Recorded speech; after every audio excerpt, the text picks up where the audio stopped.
Have you ever had that feeling, where you look at your budget and it feels like it's just getting squeezed from every possible angle? No matter how hard you work or how much you save, the cost of just, living, it just keeps climbing. What if I told you there's a way to fight back? And I'm not just talking about clipping coupons. I'm talking about a way to actively insure your lifestyle against those crazy price hikes. All right, let's get into it. Now, I know when you hear that, it can sound frustrating, to say the least. But it actually points to a really powerful financial truth. See, for a long time, the most sophisticated investors, they haven't just been sitting back and taking the hit from inflation. Oh no. They've been using these special tools to actually profit from the exact same price changes that hurt the rest of us. They aren't just weathering the storm, they've figured out how to redirect the lightning. And here's the best part. Those tools that used to be super complex, locked away in some Wall Street ivory tower, well, things have changed. The secret is officially out. And in this explainer, I'm going to show you exactly how to use it. Okay, so first things first, let's get really clear about what we're up against. We all hear that word, inflation, thrown around on the news all the time. But the big national number they're always talking about, it doesn't even come close to telling the whole story. That big number, the Consumer Price Index, or CPI, it's just an average of a giant basket of goods and services from all across the country. But you don't buy an average basket, do you? No! You buy what you need right where you live. The thing that really matters is your personal inflation rate. We're talking about the rising cost of your gas for your commute, your grocery bill, your rent. That's the real battle. And take a look at this. This is what it looks like in the real world. Let's say you're living in a hot city like Austin, Texas. The cost of gas, your food, and especially your rent have just gone through the roof. With the official CPI hitting 40-year highs, these personal pain points are just getting more and more intense. You are not imagining it. Your specific cost of living is skyrocketing, and it feels like there's absolutely nothing you can do about it. Well, until now. So, how in the world do you fight back against such a targeted financial attack? Well, you use a financial shield, and that shield has a name. It's called hedging. Now, don't let that word intimidate you. I know it sounds like some complicated Wall Street jargon, but at its core, hedging is just a fancy word for financial insurance. That's it. Think about it like this. You pay a small, known cost, like an insurance premium, to protect yourself from a much larger, scarier potential loss down the road. Let me paint you a picture. This is the classic example, and it makes it all make sense. Imagine a corn farmer. Her biggest fear, the thing that keeps her up at night, is that by the time her corn is ready to harvest, the price of corn on the market will have totally crashed, wiping out her entire year's profit. So what does she do? She hedges. She goes out and sells something called a futures contract, which is really just a simple deal to sell her corn later at a price that she locks in today. Now fast forward a few months, and the market price for corn does fall. Bummer for her physical crop, right? But wait, that futures contract she sold, it has now gained value because she locked in that much higher price. And that right there, that is the whole secret sauce in action. The loss she took on the actual corn was canceled out, offset by the gain she made on her financial contract. Now sure, she gave up the chance to make a massive windfall if prices had gone to the moon. But in exchange, she completely protected herself from a devastating loss. She created her own price stability in a totally unstable world.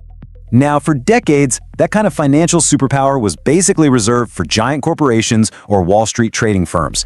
But the financial world has had a major shakeup. A whole new generation of tools has come online, and they've made hedging accessible to, well, everyone. The old way? Oh man, it meant trying to navigate these incredibly complex futures exchanges. Places like the Chicago Mercantile Exchange. They were not built for you and me, trust me. But the new way? It's happening on something called decentralized prediction markets. Just think of them as wide-open marketplaces that you can access right from your phone. They let regular people make bets on the outcomes of real-world events, and they turn those outcomes into simple, tradable contracts. Right now, there are two major players leading the charge. On one hand, you've got Kalshi. It's fully regulated here in the US by the CFTC. It operates in plain old US dollars, and it feels a lot like a modern stock trading app. On the other hand, you've got Polymarket. It's a decentralized protocol, so it's more global, and it runs on a crypto stablecoin called USDC. The main point here is that you have options. You can go the fully regulated US-based route, or you can use a more global crypto-native platform. Okay, now we get to the really good stuff. This is the heart of it all. How do we take this big idea and these cool new tools and actually apply them directly to our own wallets?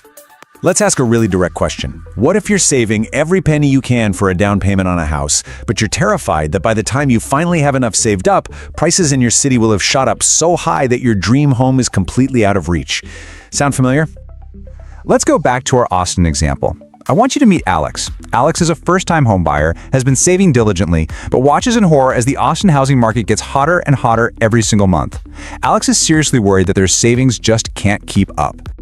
Okay, so here is where the magic happens. There's a company called Parkle that creates a real-time price index for real estate in specific cities, and it's updated daily. This is a huge deal because the traditional data we all see has like a 2-month lag. So Polymarket takes this awesome, up-to-date data and creates a market where you can bet on whether Austin home prices will be above or below a certain price by a certain date. This means Alex can effectively buy a contract that pays out if Austin home prices go up, creating a perfect hedge for their down payment savings. So, let's say Alex buys a contract for $500 that will pay out if prices rise. Think of that $500 as the insurance premium. Now, if home prices in Austin do spike by the amount Alex was worried about, that $500 contract could pay out $5,000. And that payout, it directly offsets the higher price of the home they want to buy. This is a total game changer. This is where the power completely shifts. Alex has taken an unpredictable, terrifying risk, a runaway housing market, and made it totally manageable. They've basically put a price ceiling on their future. They are no longer just a passive victim of these huge economic forces. They are an active manager of their own financial destiny. And listen, this isn't just some clever little trick for buying a house.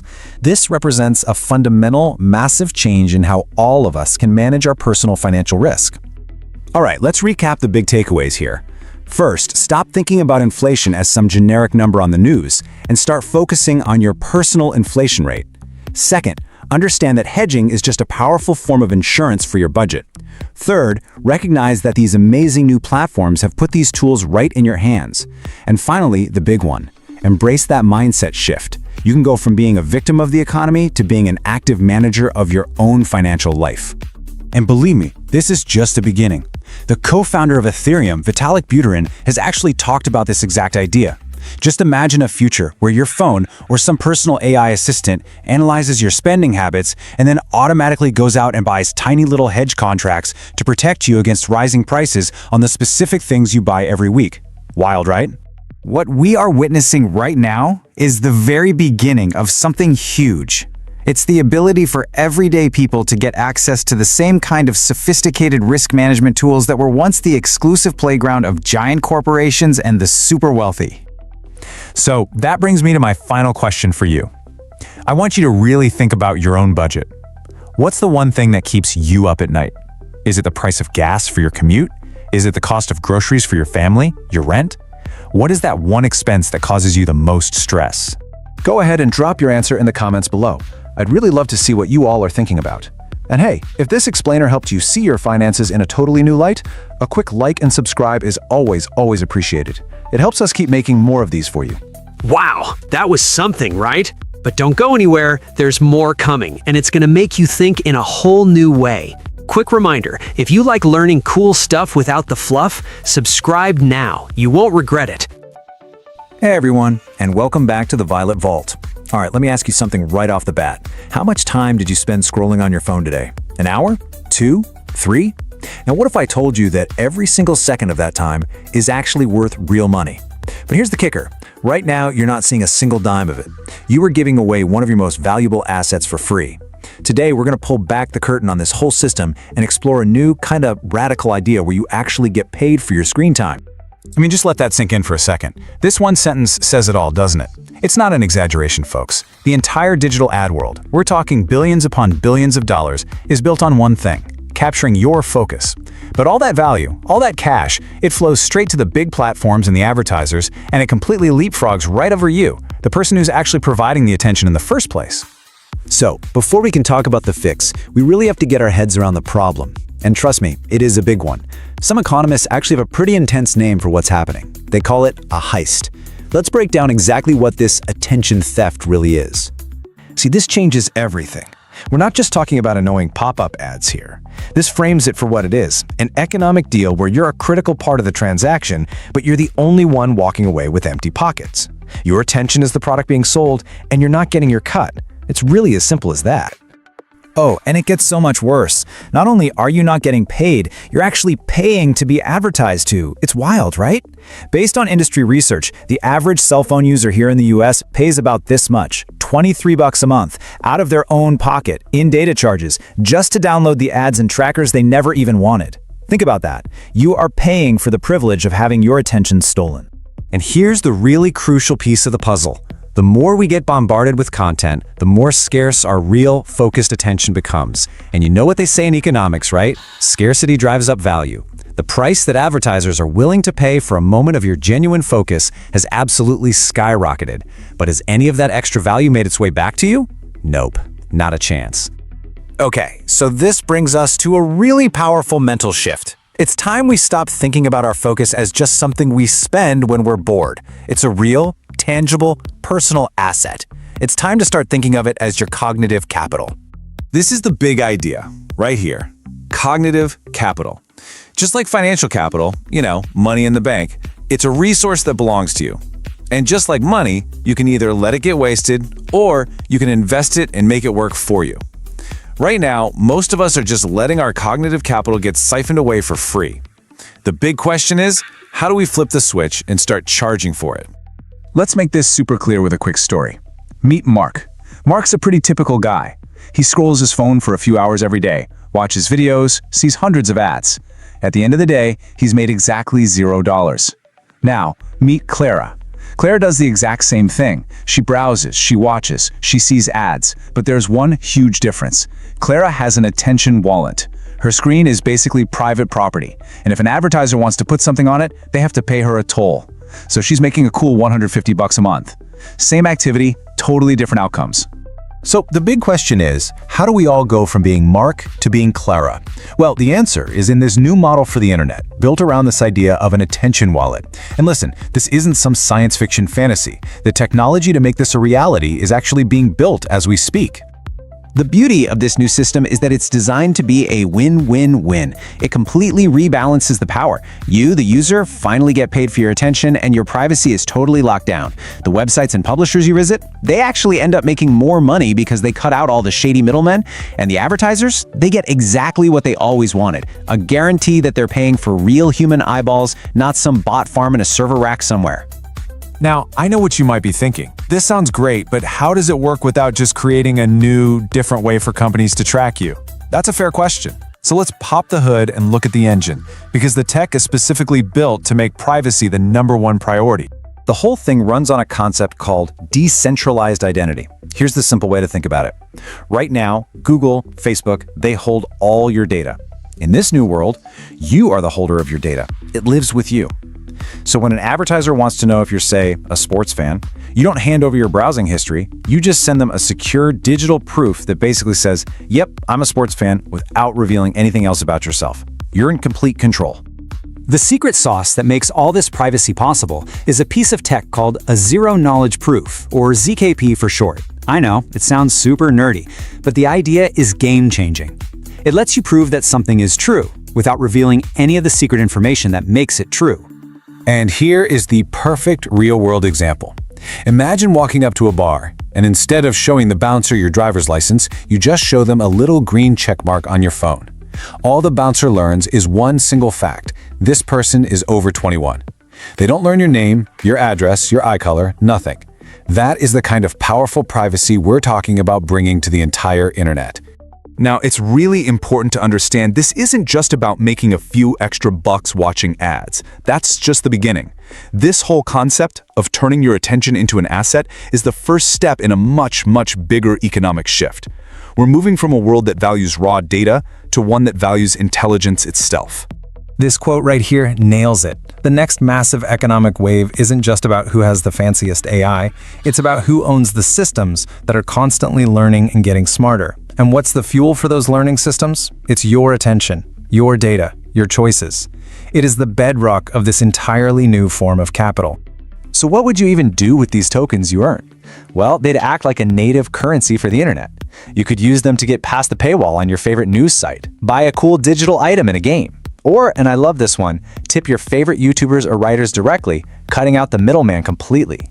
It creates this whole new circular economy powered by our collective attention. And this, right here, this is the bottom line. Looking forward, we all have a choice to make.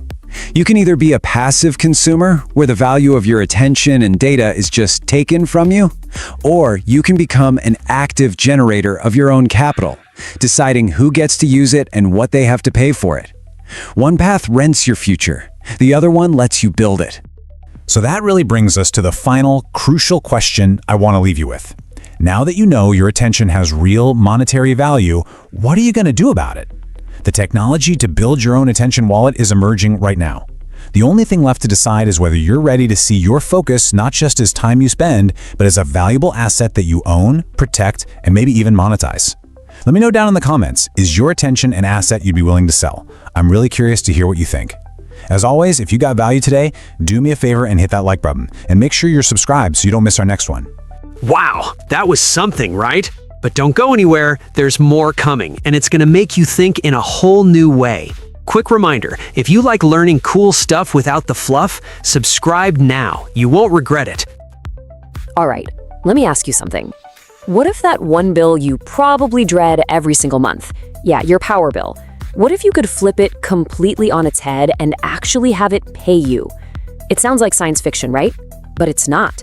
It's happening right now. And in this explainer, we are going to break down exactly how your home can become its very own energy trading floor. You know, this quote right here, it perfectly captures this huge mindset shift that's happening.